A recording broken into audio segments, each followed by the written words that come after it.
Alright fam, you're going to want to stop scrolling for this one. Check this out. This is a map of the United States Geological Survey. And what they do is they map out all the earthquakes throughout the entire world and track them. But as I was looking at it, I noticed obviously the frequency happening in Alaska and the United States, but then I noticed something really peculiar. Do me a favor and take a look at Antarctica. Notice how absolutely massive it is. I mean, here's what it looks like on Google Earth. Much smaller than both South America and Africa, barely covering any ground, to the official USGS website portraying it as literally going around the entirety of the world. Now in this picture you can see they have it covering the entire Western Hemisphere. And here's the Eastern Hemisphere. They have it covering the entirety of it.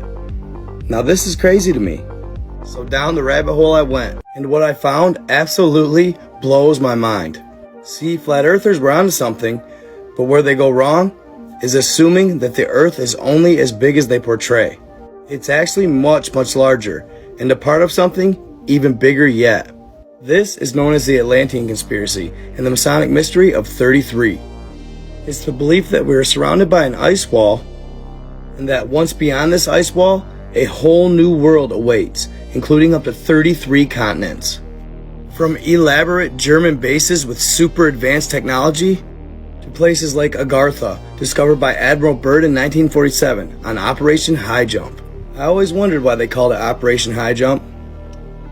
But that's just the beginning of the story. There's a lot more to go. Once beyond the first ice wall, there's up to 6 more continents. These continents harbor descendants of the 13 bloodlines. The 13 bloodlines include names like Rothschild, Rockefeller, or even Kennedy. And if you look back throughout history, there are many members that have died premature deaths, either by murder or just passing away. It is believed that they did not in fact die at all. They just went beyond the ice wall.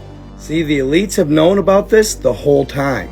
They keep us in the dark by simply altering the world map. I mean, thinking about it, how easy would it be? We really have no way of fact-checking any of this. And there's really been no civilian expeditions allowed to go to either of the poles for years. In 2011 they tried, but people that were part of the expedition started disappearing. So other than the occasional subtle hint like the Illuminati being obsessed with 33, or once in a great while witnessing multiple suns, it would be easy to hide the fact that ancient alien civilizations live on all these continents, and that is part of something that's bigger than we ever imagined. So a few months back, I read about a gentleman's 5th experience taking a certain special mushroom. At the time, he was a renowned journalist in his mid to late 30s. But what this gentleman was using them for was much different than recreation. He wasn't a regular user, but he was trying to achieve something, and he told of this experience. The previous 3 or 4 times he had taken them, he had only seen shapes, like triangles, circles, and squares.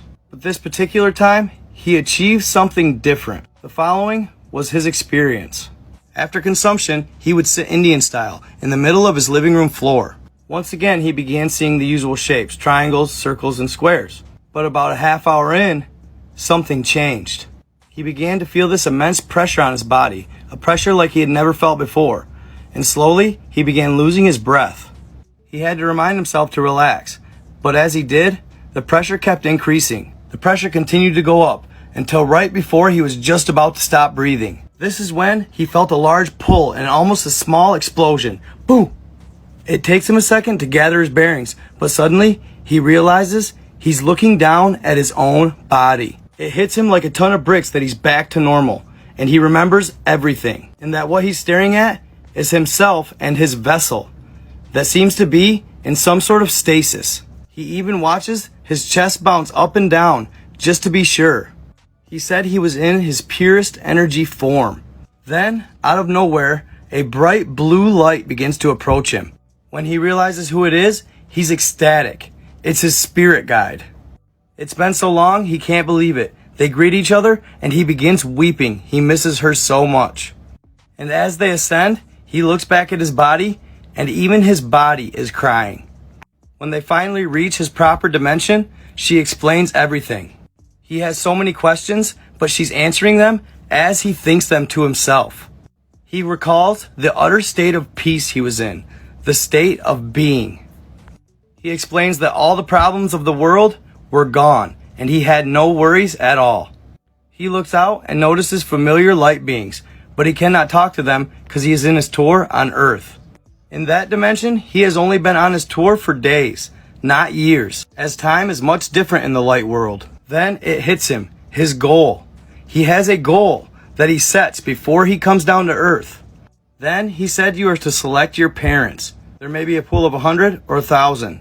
Then once he chooses his parents, based on which ones will help him achieve his goal on Earth, that's when you enter your human body as a baby in your mother's womb, as long as it's the first 3 months of pregnancy. Then you're born and forget everything, too. What if I told you an ancient advanced super civilization existed before Antarctica had ice, and that they met their demise due to something apocalyptic? The map you see behind me was rediscovered in 1929 by a German theologian. It was created in 1513 by Ottoman admiral and cartographer Piri Reis, and is said to be one of the last maps drawn off of one of Christopher Columbus's maps. Using the Columbus map, along with much older ancient Arabic maps, Piri Reis was able to produce this. But what has the scientific community buzzing is the fact that he draws Antarctica with no ice. This map, along with 2 others in existence, were the only ones to ever depict Antarctica with no ice. The more popular of the 2 maps remaining is the one behind me, the Orance Finne 1534 world map. Both creators referenced a compilation of ancient maps that are no longer in existence, meaning ancient civilizations existed that could map the world before Antarctica had ice. And not only were they able to produce them, they did so accurately, as both maps have the circumference of the Earth correct within 50 miles. So when did this ancient super civilization exist? They figure anywhere from 9 to 13,000 BC. This number was derived from ice core samples taken from the Arctic shelf that prove she had no ice during this time. Many believe that this super civilization could have been the giants, and that they were the ones responsible for all of the megaliths we find throughout the world. The ancient stone carvings were how they cemented their legacy in history. But what happened to them? Where did they go? Well, this is where it gets interesting. In 2006, using data produced by satellites that pick up gravitational anomalies, a team of researchers discovered a massive anomaly below Wilkes Land in Antarctica. What they discovered? A 300-mile wide crater at a depth of almost 2,400 feet. They figure this massive crater, which is up to 3 times the size of the Chicxulub crater, which ended the dinosaurs, was produced by an asteroid. The asteroid that killed the dinosaurs was nearly 6 miles wide. This one is estimated to be almost 30. But this is where I feel researchers are getting it wrong. They assume that this impact took place almost 200 million years ago. In all reality, they haven't been able to verify this because it's so far below Antarctica's ice shelf. So my theory is they are mistaken, that asteroid actually made impact as recent as 9 to 13,000 years ago. This impact would be so devastating that it could actually shift the poles, and it would most certainly create an ice age due to the debris blotting out the sun. That, along with the massive flooding, which some scholars believe there has been more than one flood, would wipe out 90+% of all living things on Earth, including super civilizations. So what do y'all think? Could my theory be correct? Let me know in the comments. And make sure you smash that like button and follow me for more content. Click the link in my bio and follow me on other platforms for more. Alright y'all, this story's just messed up, so I had to share it. It starts out, a gentleman owns a storage unit in Northern California. He would frequent it often because he would collect antiques and store them there. But over the last month, he would become frustrated because every time he'd open his storage unit, dust from the next one would fall into his, due to whatever he had in there, caving the walls in. Eventually, he would grow tired of it, so he called management, and they would show up and open the storage unit next to him. And what they would find, they absolutely were not expecting. The registered owner of this storage unit's name was Alan Vieira. It turns out he was an older gentleman who was a pilot. Alan was a pilot who had a unique career. He had contracts with over 150 funeral homes in the area. And the service he provided was that he would scatter ashes for people's loved ones over the sea or land for a fee. But unfortunately, he would lose his license back in 1986. It was 1997. But he wanted to maintain his income, so he started putting the ashes in storage units. And not one, but 2 storage units, they would find over 2,000 boxes of ashes.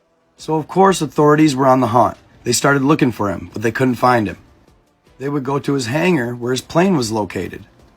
They would locate 1,000 more boxes of ashes from people's loved ones. Authorities would eventually catch up to him, but it was too late. They would locate his car parked on a lone 2-track in the wilderness, and 200 yards away, they would find him. He would take his own life. But on a good note, each box was properly labeled. So they were able to get the remains back to their families. Only a small handful never found their way back home because the boxes were too damaged. With these, authorities would do the right thing and give them a burial at sea.